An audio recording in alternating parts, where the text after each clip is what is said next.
Okay, Assalamualaikum. Hari ini saya nak bercakap tentang satu isu yang agak kontroversi, agak viral jugalah di kalangan pengguna essential oil dan juga di kalangan orang-orang yang tak pernah gunakan essential oil, ya. Okay, sebab saya nak perbetulkan fahaman mereka, perbetulkan perception mereka, perbetulkan expectation orang-orang yang tak pernah pakai essential oil dan ingin pakai dan ingin mengenali essential oil. Okey, yang pertamanya isu yang mengenai tentang pembesaran buah dada. Satu golongan adalah pembesaran buah dada di kalangan budak kecil lelaki dan juga orang dewasa lelaki.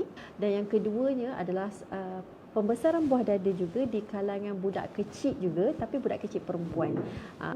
Kontroversi yang berlaku ni sebenarnya dalam grup Twitter sebenarnya, sebab dia cerita yang anak dia ni mengalami pembesaran yang abnormal lah, pramatang kan. Okey, kemudian apa yang berlaku, dia check and then doktor cakap mungkin ada gangguan hormon dan doktor tu tanya sama ada pakai essential oil ke ataupun pakai apa-apa lagi lah.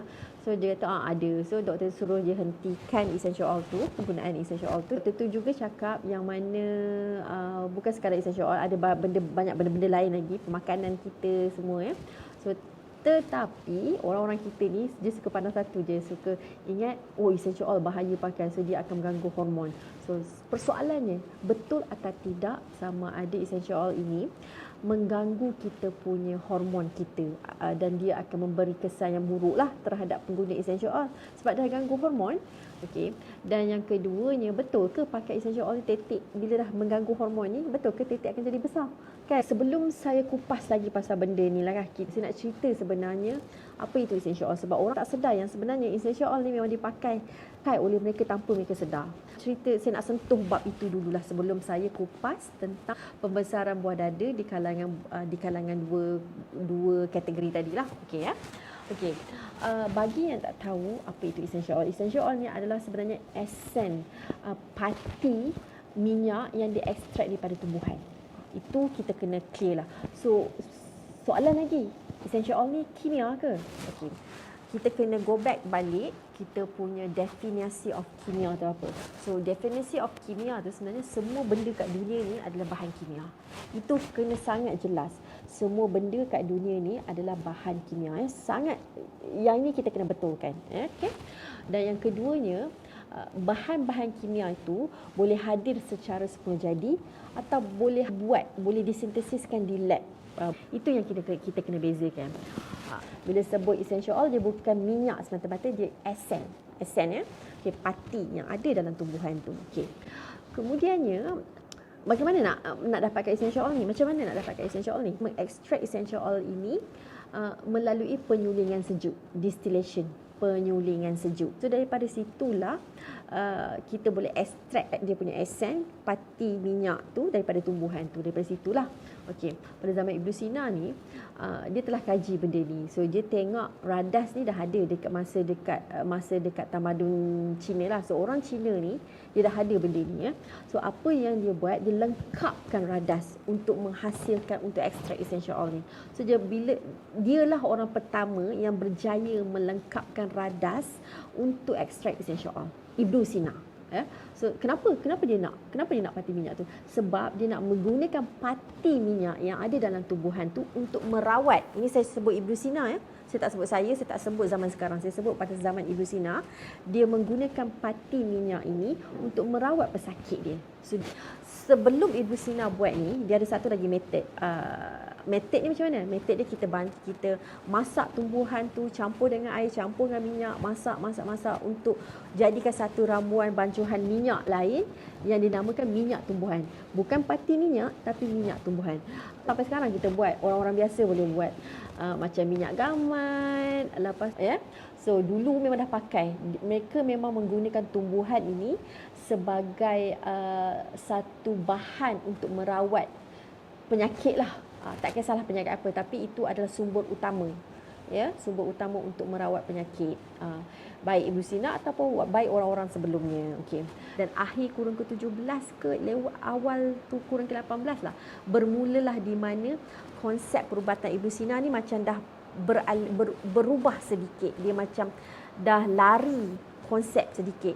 Basis yang sama tapi lari. Kenapa saya kata lari? Contoh ya.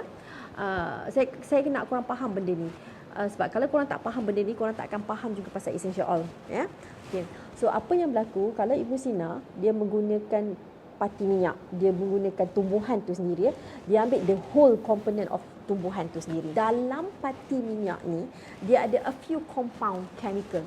Saya ambil contoh lavender lah, contoh ya. So, lavender ni, bila kita ekstrak daripada tumbuhan, kita ekstrak menggunakan penyulingan sejuk ni, so jadilah essential oil. So dalam essential oil ni, kalau dicek essential oil lavender ni, dia ada beberapa komponen dalam tu, beberapa compound kimia dalam tu. So salah satunya adalah linalool. So saintis sekarang dia kaji, dia tengok dalam essential oil bahan aktifnya adalah linalool. Yang lain tu mungkin tak berapa aktif. That active ingredient lah yang memberikan sifat bau lavender. Kebanyakan tumbuhan dia memberi kesan medical, dan active ingredient tu memberi kesan medical. Ini menurut saintis zaman sekarang. So macam mana mereka tahu benda ni? Macam mana mereka tahu this active ingredient ni memberi kesan medical? Okay, apa yang berlaku? Back to Ibu Sina balik ya. Buku dia The Canon of Medicine tu menjadi rujukan pada saintis. So apa yang berlaku? Mereka kaji buku tu, mereka tengok list of plant yang ada. So sebagai contoh, saya memberi contoh bunga popi untuk dijadikan painkiller.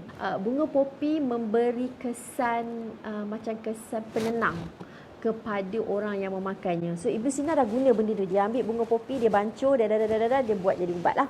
Okey. Apa yang berlaku pada kurun ke-17? Yalah, ingat kan saya sebut The Canon of Medicine tu, mereka study, mereka baca, and then mereka tengok apa yang Ibu Sina guna kan. So mereka study, saya ambil lavender, saya ambil yang tadi kita sebut bunga popi ya, lavender kita dah tutup ke tepi kejap. So bunga popi. So mereka kaji dalam bunga popi ni, ada satu bahan active ingredient yang dinamakan apa? Dinamakan morphine. So this morphine ni yang memberi kesan penenang, kesan orang kata tahan sakit lah, tak rasa lah. Kesan yang orang kata bius, macam bius lah.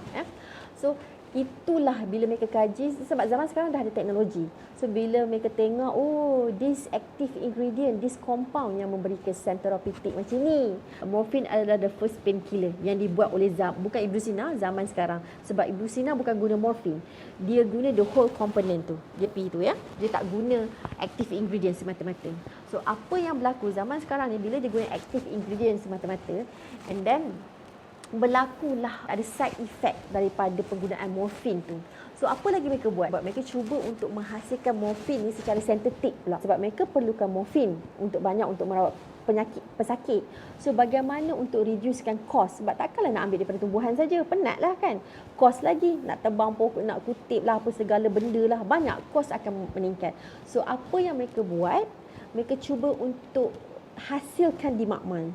So morfin yang asalnya diekstrak daripada tumbuhan bunga popi, diekstrak daripada situ, kini boleh dihasilkan secara sintetik. Morfin sintetik ni dinamakan heroin. So korang tahu kan apa kesan heroin kalau kita ambil? So itu adalah history bagaimana ubat-ubatan terhasil lah. The first ubat terhasil adalah painkiller yang dihasilkan daripada bunga popi yang menggunakan active ingredient morphine, and then akhirnya mereka nak buat jenis sintetik punya morphine yang dinamakan heroin, dan itu ada side effectnya sebab mereka menggunakan active ingredient semata-mata, walhal Ibnu Sina menggunakan the whole component ya. So dalam essential oil yang ada sekarang ni, especially yang living lah, saya sebut pasal yang living since saya pakai yang living ya. Yang living dia menggunakan essential oil macam mana? Dia menggunakan essential oil yang 100% dia extract daripada tumbuhan. That's it. Itu saja. Dia tak campur dengan mana-mana bahan. Dia memang ambil benda tu pure. Dia guna itu ya. So apa yang berlaku, kita dah tahu kan kurun ke-17 tadi saya sebut, mereka dah tahu konsep dalam tumbuhan ni yang memberi kesan terapeutik ni adalah active ingredient. Ini based on science lah ya. Bukan based on Ibnu Sina, based of science, based of scientist zaman sekarang kurun ke-17. Macam mana mereka extract morphine tu. Okey, berulang-ulang saya sebut ni sebab saya nak korang faham. Okey. Dan bila mereka tahu yang active ingredient dalam tumbuhan tu yang menjadikan kesan-kesan tertentu, contoh lavender, ada salah satu komponen dalam lavender tu ada linalool. Apa yang berlaku, mereka nak benda tu, mereka hasillah secara sintetik. Mereka producekan linalool ni secara besar-besaran. Sebab mereka tak ambil daripada tumbuhan dah.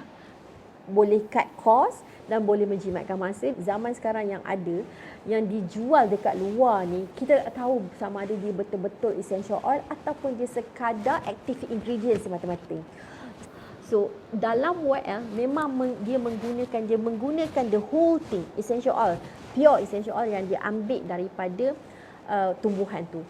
Sebaliknya, yang industri sekarang ni yang kebanyakan digunakan dalam perfume, dalam kosmetik, dalam kolon, dalam shampoo, dalam apa sajalah benda-benda yang memberi bau tu, dia menggunakan active ingredient yang dinamakan linalool. Ini kalau saya sebut, kalau saya gunakan contoh lavender lah, ya. Ada juga yang contoh-contoh lain, geranium ke apa lah.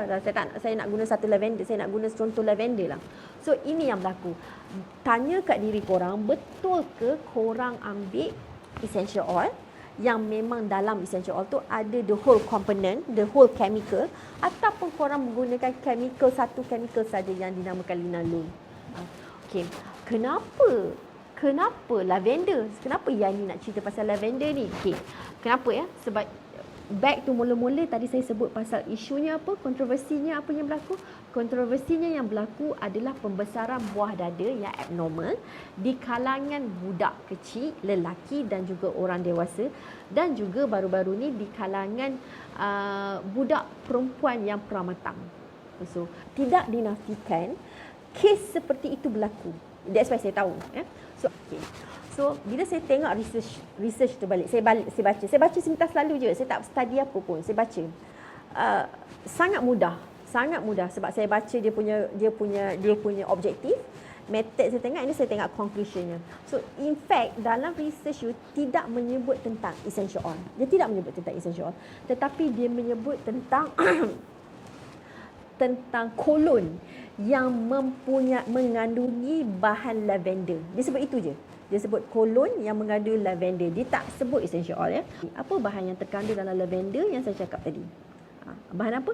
Dia ada banyak kan dalam lavender tu. Salah satunya adalah apa? Linalool, active ingredient.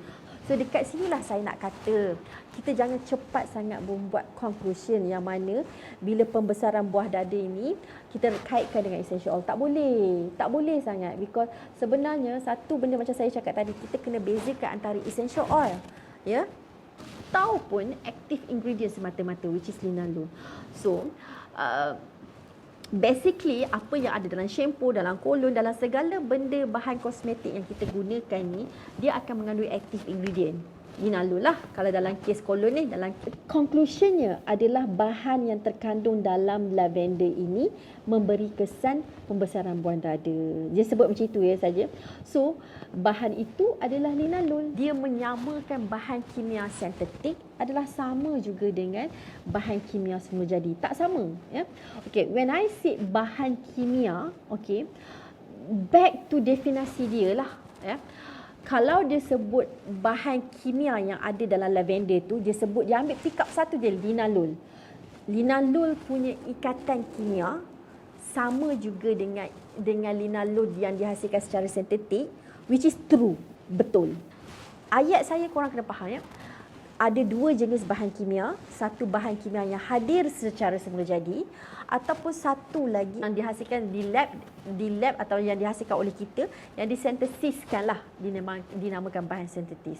Okey, semalam saya dengar ada satu Dr. Amira tu bagus, dia cakap Zoom lah, saya dengar Zoom, dia doktor dekat Universiti USM, dia kat USM, dia memang involve dalam drug delivery punya. Tengok background dia pun saya dah terlupa dah ni, tapi dia memang ini dia punya, orang kata dia punya core lah, memang dia punya bidang. So dia terangkan tentang memang ada ketidaksamaan di antara bahan sintetik dengan bahan kimia semula jadi, bahan kimia yang terdapat secara semula jadi dan juga bahan kimia sintetik. Okay. Again, saya nak ulang lagi sekali, kalau kita compare apple to apple, linalool yang ada dalam lavender itu adalah bahan semula jadi, ya, sebab dia wujud secara semula jadi dalam lavender. Dia punya karakter dia punya ikatan kimia dia memang sama juga dengan bahan kimia sintetik, linalool. Okey. Namun kita tak boleh samakan essential oil lavender ya dengan linalool punya minyak. So korang kena hati-hatilah bila nak pakai essential oil. Dapatkan essential oil yang betul-betul pure essential oil, yang bukan hanya linalool semata-mata. Ya, okey. So dah faham ya. So berbalik kepada betul tak linalool ni memberi kesan pembesaran buah dada ni, dia punya terms dia adalah sebenarnya dia merujuk kepada gangguan hormon ya, gangguan hormon dan juga peningkatan estrogen di dalam badan yang menyebabkan titik besar lah. Kenapa benda ni berlaku? Ada beberapa faktor. Salah satu faktor yang utama kita namakan xenoestrogen. Xenoestrogen boleh didapati dalam tumbuhan secara semula jadi dan juga boleh dihasilkan secara sintetik. So, apa yang berlaku, xenoestrogen ni mereka hasilkan dan jadilah xenoestrogen sintetik. So, mereka menggunakan dalam industri pemakanan. Bagi dekat ayam supaya dia gebu, dia macam orang kata sihat, gemuk kan, supaya bila kita makan ayam tu banyaklah dia punya isi dia. Bukan makanan saja tapi dalam industri plastik. Penggunaan bahan-bahan ini, xenoestrogen sintetik inilah juga yang menyebabkan pembesaran buah dada ini ya, gangguan hormon yang berlaku hasil daripada xenoestrogen yang hadir dalam badan kita. Macam mana xenoestrogen ni bertindak? Tindakan dia sama dengan estrogen yang ada dalam badan kita. Dia mimik fungsi estrogen, dia mimik. So contoh yang tumbuhan yang ada xenoestrogen ni apa? Soya ada xenoestrogen. If I'm not mistaken lah, korang Google lah pasal xenoestrogen ni. Soya ada. Tapi mengikut pembacaan saya yang tak seberapa ni, xenoestrogen yang hadir semula jadi. Okey, again, bila saya sebut xenoestrogen, jangan takut sangat. Ada yang hadir semula jadi, ada yang dibuat sintesis. Bila saya sebut xenoestrogen yang hadir semula jadi ni, seperti soya ni, ini yang ramai orang takut nak makan soya sebab dia kata dia meningkatkan paras estrogen. Sebenarnya yes, it is true, tapi sebenarnya dia tidak memberi impact yang orang kata yang kesan negatif. Ini mengikut bacaan saya. Okey, back to persoalan yang mana pakai essential oil ni sebenarnya buat titik besar. Orang kata tak ada bukti yang kukuh untuk mengatakan pakai essential oil ni membuatkan titik besar. Tak ada bukti yang kukuh ya. Tapi ada research yang mengatakan pasal linalool, bukan essential oil ya. So hati-hati bila kita nak pakai pewangi rumah. Bila kita beli pewangi rumah and then dia claim itu adalah essential oil ya. Dan juga janganlah takut pasal titik besar tu, kes tentang titik besar ke tak. Keadaan macam itu datang daripada pemakanan kita, datang daripada benda yang kita pakai, shampoo, segala benda, datang daripada kolon. Dalam kes yang saya baca adalah kolon ya, kolon bukannya essential oil. Itulah daripada pemakanan, daripada apa yang kita pakai, plastik semua tu. So again, jangan cepat sangat membuat kesimpulan, dan kita ni pengguna juga jangan cepat sangat melatah. Bukan essential oil yang menjadi penyebab untuk pembesaran buah dada. Bukan. Kalau essential oil, pure essential oil, bukan pakai linalool semata-mata. Ini saya sebut linalool bukan pakai active ingredient semata-mata. Saya sebut pakailah bahan semula jadi. Macam contoh saya nak cakap, contoh yang paling saya senang. Kita pakai beg kulit original kita pakai beg kulit original kan. Ada beza kita beli pakai yang original, kita sentuh kulit original dengan kulit yang fake pun ada bezanya kan. Baju cotton yang pure cotton dengan cotton sintetik pun kita dah tahu ada perbezaannya. Sama juga silk yang sintetik dengan pure one is synthetic punya version, synthetic silk kalau yang pure silk dia tak macam ni. Dia consider kasar jugalah. Dia tak mungkin, dia percentage of syntheticnya 70% mungkin, saya tak tahu sebab kat sini tak sebut, tapi saya yakin this is not 100% dark punya scarf ni, this is not 100% punya silk. So kain pun ada beza, synthetic dengan pure. So ini kan essential oil. Come on. Mana boleh samakan ya? Alright. Ingat itu. Ada perbezaan di antara essential oil yang pure dengan bahan synthetic. Jangan sesekali samakan. Saya tak tahu saya panas apa. Saya panas sini atau sampai dah sana. Okey, bye. Assalamualaikum. Jumpa lagi.